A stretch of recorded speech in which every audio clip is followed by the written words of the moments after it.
Bueno, esa pregunta es muy importante porque aunque todos hemos escuchado de tabaquismo y lo vimos en nuestras casas, nuestras familias, nuestros amigos, saber qué es el tabaquismo es importante, ya que generalmente lo asociamos a un mal hábito, algo que podemos controlar fácilmente y es la idea que nos da. Pero realmente el tabaquismo es una adicción. Y bueno, desafortunadamente el tabaquismo conlleva muchos problemas de salud y por eso estamos aquí intentando aclarar ese punto que es quizá el más importante. No hay que asociarlo con un mal hábito o con un mal comportamiento, sino con una adicción que tenemos que buscar resolver.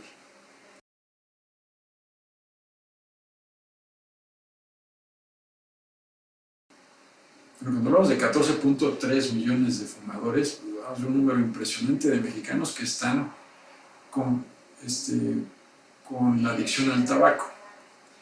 Y 14.3 millones es importante por la cuestión de que somos alrededor de 124 millones de personas en el país. Esto representa aproximadamente un 11% de la población con esta adicción.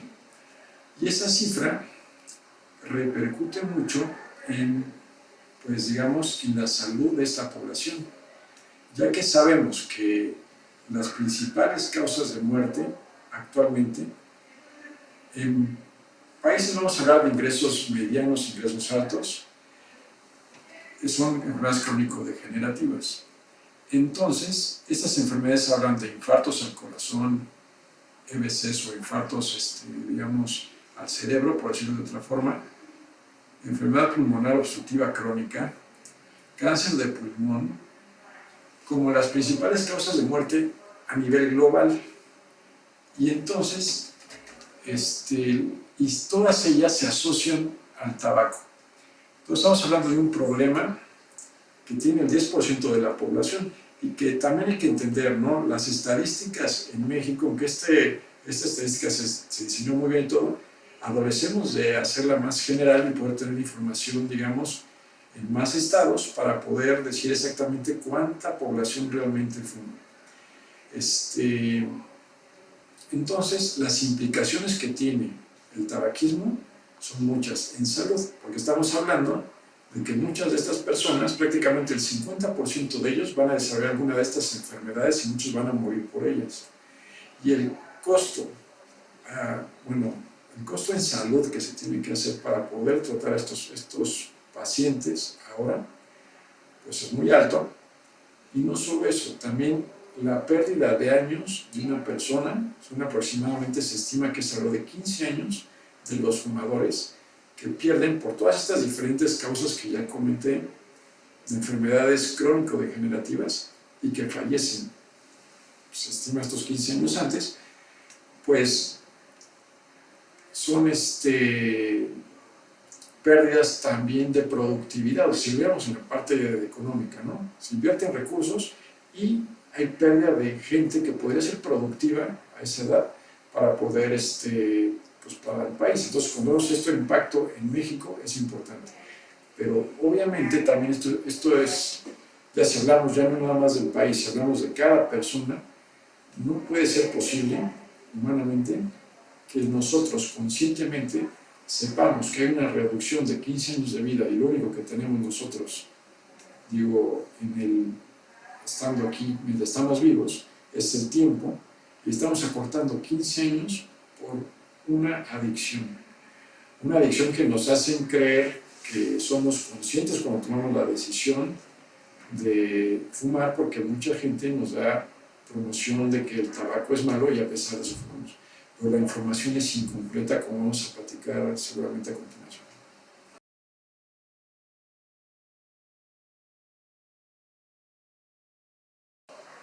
Bueno, las personas que están más proclives a fumar, y tiene relación con lo que estábamos platicando previamente, son aquellos, sobre todo adolescentes, curiosamente, o adultos jóvenes, gente antes de los 24 años. Entonces, digamos que de los 12 a los 18 años son las personas que están más proclives a empezar a fumar.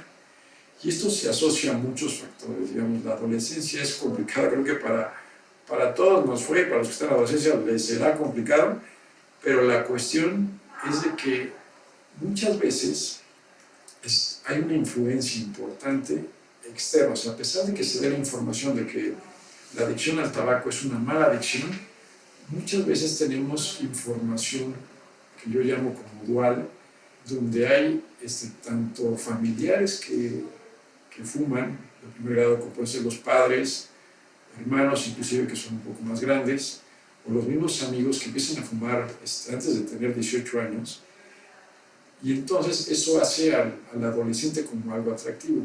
Se ha visto que hay un riesgo mayor de empezar a fumar cuando uno tiene padres que tienen esa adicción, o cuando tiene amigos que están también experimentando y generan esa adicción antes de los 18 años. Entonces, digamos que la población más proclive a presentarlo sería en la adolescencia, entre los 12 y los 18 años. Ahora, muchos de ellos,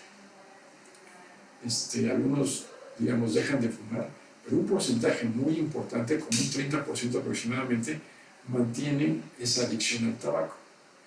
Entonces, es ahí donde tienen que ir mucho nuestros esfuerzos para buscar evitar que los adolescentes fumen, porque realmente esto es lo que lleva a que generen esa adicción desde edades tempranas, y también, como sabemos, a mayor tiempo de exposición al tabaquismo hay mayor riesgo de todas estas enfermedades que comentamos en un inicio, que son la enfermedad pulmonar obstructiva crónica conocida como el POC, el cáncer de pulmón, las enfermedades cardiovasculares, EBC e infartos al miocardio.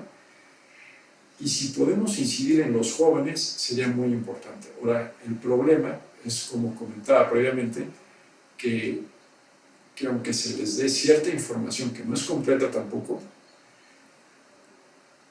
la misma familia o los mismos amigos están generando otra información diferente. Entonces genera ese conflicto en esa etapa donde uno busca cierta identidad, sentirse cool, y etcétera, etcétera. Entonces, pero se tienen que buscar, aunque se ha limitado algunas cosas, como también platicaba más adelante de políticas de salud, se ha buscado limitar y dificultar el acceso a jóvenes. Muchas veces esto depende de las casas, de las familias, del ejemplo que está a su alrededor, para poder realmente ser exitosos y disminuir de forma más importante la adicción al tabaco en esta población.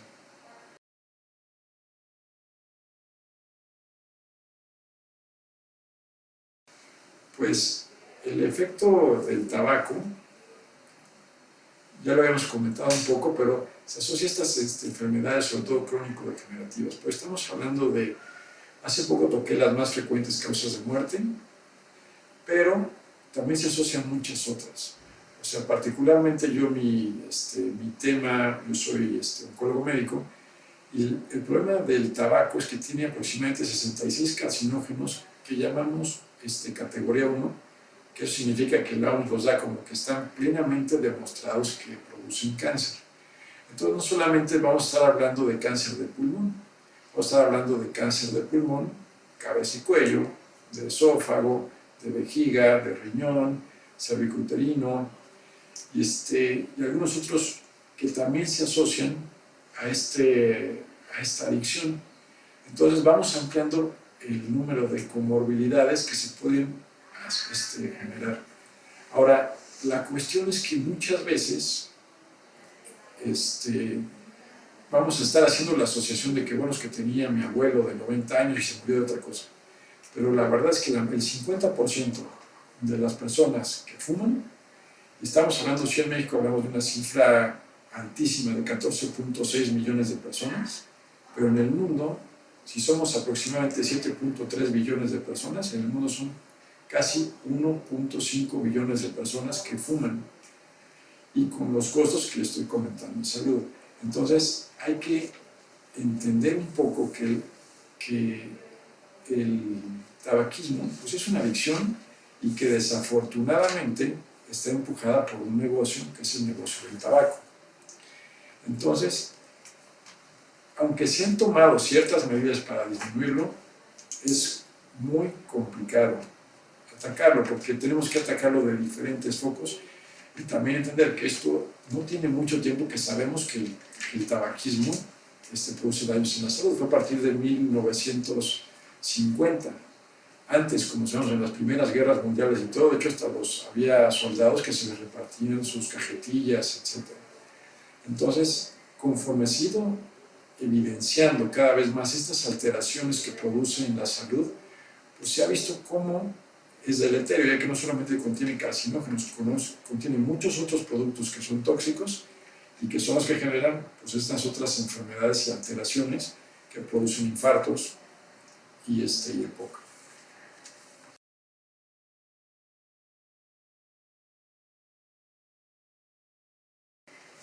Es una pregunta interesante porque los síntomas son generalmente tos, dolor en el pecho, en la espalda, falta de aire, pérdida de peso.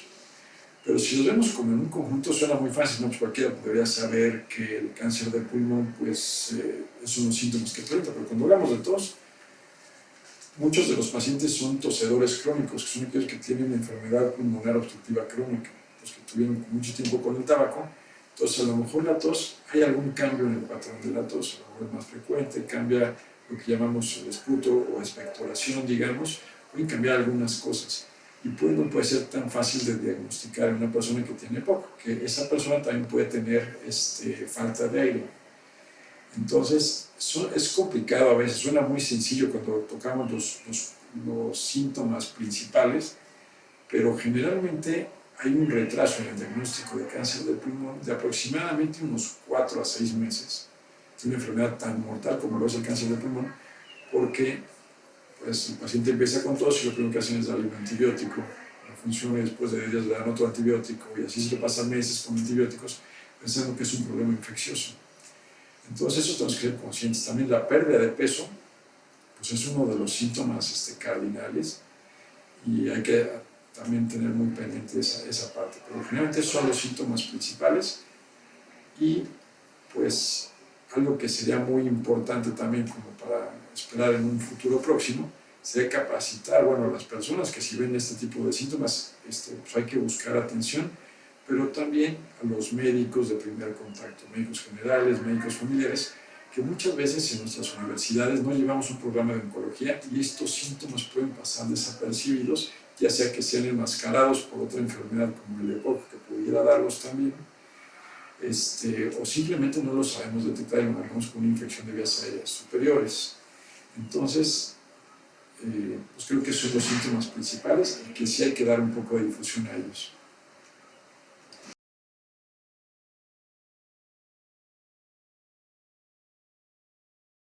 Pero los retos son muchísimos.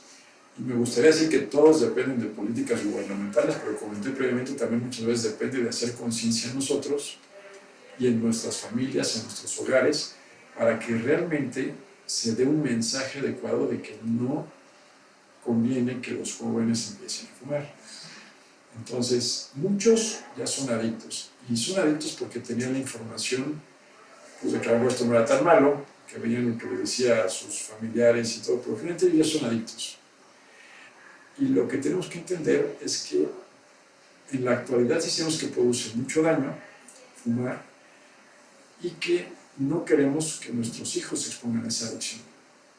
Entonces, el mensaje muchas veces tiene que venir de nosotros. Disminuye cuando tenemos un familiar de primer grado y ese familiar deja de fumar, también disminuye el interés del hijo de dejar de fumar. Entonces sí podemos, como dicen, predicar con el ejemplo, y eso sería como que muy importante. Ahora, en política de salud se ha avanzado, no son suficientes por lo que les comento, que mucha de esta información tiene que venir de casa, pero se ha avanzado en intentar prohibir los lugares más frecuentes donde se fumaba, digamos, como son bares. Entonces eso disminuye que tal vez el adolescente que quiere empezar a ir a estos lugares nocturnos y todo, como es normal, finalmente disminuye el interés porque ahí no pueden fumar. Entonces eso se ha podido lograr. Realmente el que haya en las cajetillas fotos de lo que realmente pasa con el tabaco, de lo que estamos consumiendo con el tabaco y que son muy aparatosas, también ayuda a quitar el incentivo, digamos, del tabaco como si fuera algo no nocivo. Entonces eso también ayuda particularmente a los que empezarían a fumar, porque ya ven un mensaje muy directo de muerte o de algo asociado a un problema de tabaco, pero el efecto ahí no es tanto en el que ya es adicto al tabaco. El que es adicto al tabaco ya escoge la cajetilla que más le gusta o la que menos le molesta. Entonces, pero en el que va a empezar a fumar, esa persona sí lo hace pensar otra vez. Entonces, esas políticas de los lugares donde se fuma y también otra que se incrementó el impuesto al tabaco, pues hace que, digo, en la adolescencia, pues generalmente no tenemos muchos recursos. Entonces hace más complicado para un chavo empezar a fumar. No es posible, porque no son costos desgraciadamente exorbitantes, pero sí se lo dificulta más el acceso. Entonces, en conjunto, todas estas políticas sí han generado un beneficio.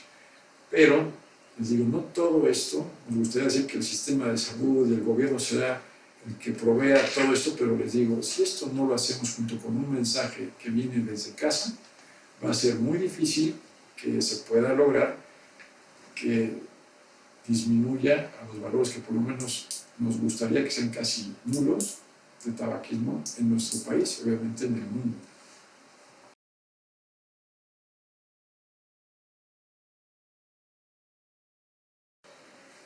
Pues bueno, aquí generalmente digo, tenemos que dividir muchas veces según el interés real de dejar de fumar, es como para dejar de fumar ya hoy, digamos, o si quieren hacerlo en un plazo corto o en un plazo un poco más, entonces que ir evaluando todo eso. Pero si la persona quiere dejar de fumar, sí tiene que saber que tiene forma de ser apoyado. Muchas veces las intervenciones, como es una adicción, muchas veces las adicciones las asociamos, por ejemplo, voy a fumar porque estoy estresado, es un ejemplo. Entonces, a veces yo intento dejar el tabaco hoy, pero en un mes me enfrento a que un problema de trabajo o un problema el que sea. Entonces, psicológicamente, busco un escape, busco bajar el estrés y como tengo esa asociación con el tabaco, pues es fácil que la persona recaiga en esos momentos. Entonces, por eso conviene que haya asesorías también psicológicas. Digo, no porque estemos loquitos, porque muchas veces asocia una cosa con la otra, sino porque es una adicción y eso no nada más tiene implicaciones, como vamos a comentar, físicas, sino que también son psicológicas. Y eso nos puede fortalecer. Y hay lugares aquí en el Instituto Nacional de Enfermedades Respiratorias, contamos con una clínica de tabaquismo, pero sí se requiere como un enfoque muchas veces que es de varias disciplinas.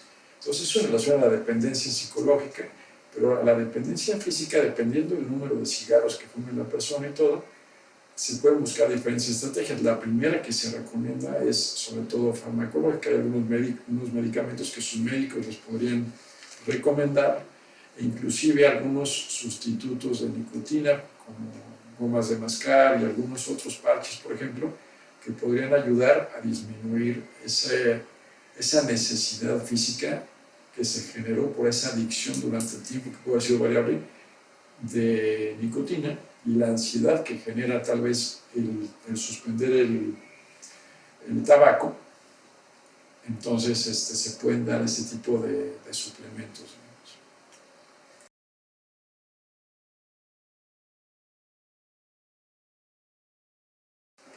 Bueno, el cigarro electrónico es muy, muy, muy complejo, porque el cigarro electrónico, ahorita van a ver que hay como mucha promoción y de hecho se ha incrementado desafortunadamente mucho en los adolescentes. ¿Por qué? Porque lo que hace el cigarro electrónico es como, hay diferentes tipos, pero lo que hace es meter una especie de líquido y hace que la persona inhale una especie de vaporcito. Y ese líquido generalmente contiene nicotina. Entonces, no tiene todos los componentes que normalmente el tabaco, el cigarro normal, tiene en relación a compuestos que son tóxicos, tiene otros tóxicos, pero, pero los componentes en su mayoría tóxicos por el tabaco que se generan a través de la combustión, o sea, cuando prendemos el encendedor y se jala para que se encienda el cigarro, esa combustión es la que genera todos esos compuestos que son dañinos, digamos, para nosotros.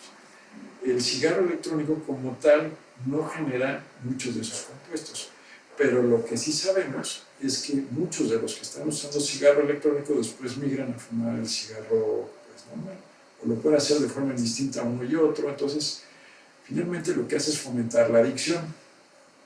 Y al fomentar esa adicción, se convierte esto realmente en un, o sea, no estamos resolviendo de raíz el problema, porque estamos intentando sustituir algo por otra adicción que parece no tan, que no tiene tantos problemas en salud, pero todavía no lo sabemos.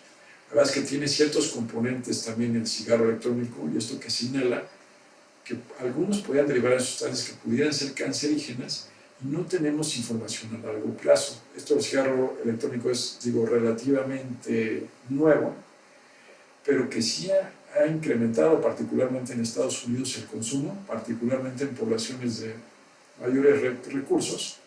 Entonces sí lo está haciendo un problema, porque estamos generando muchos adictos a la nicotina.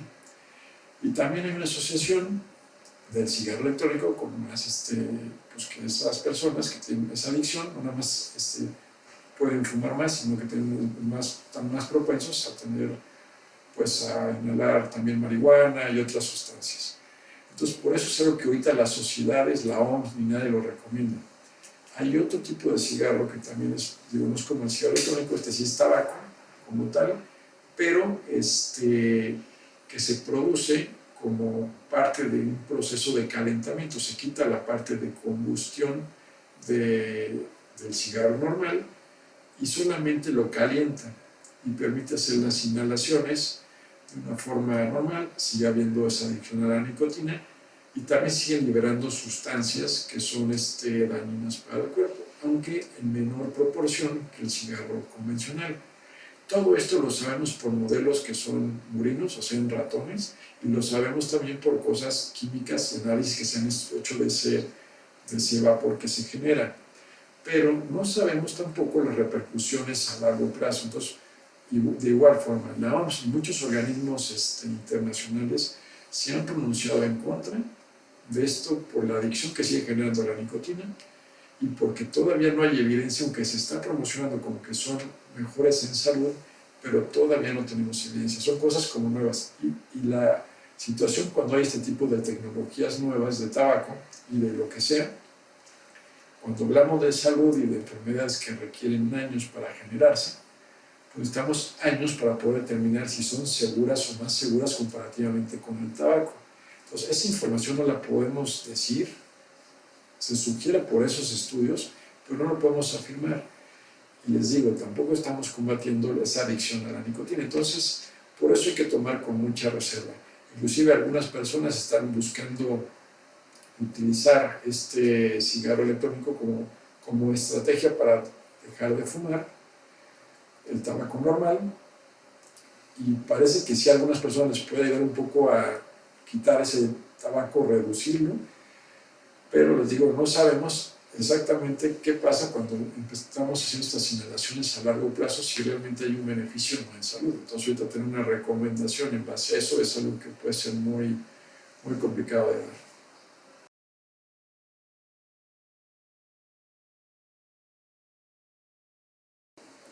Pues a modo de conclusión, algo que me gustaría comentar es que aunque a veces podamos ver socialmente que parece un mal hábito el tabaco, entender que realmente es una adicción y que es una adicción que es triste porque realmente prácticamente el 25% de las muertes en el mundo se asocian a gente que fuma y estas enfermedades que se asocian al tabaco y el 50% de los fumadores fallecen por eso y se cortan aproximadamente a cada persona entre 15 y 16 años de los que fumaron durante toda su vida.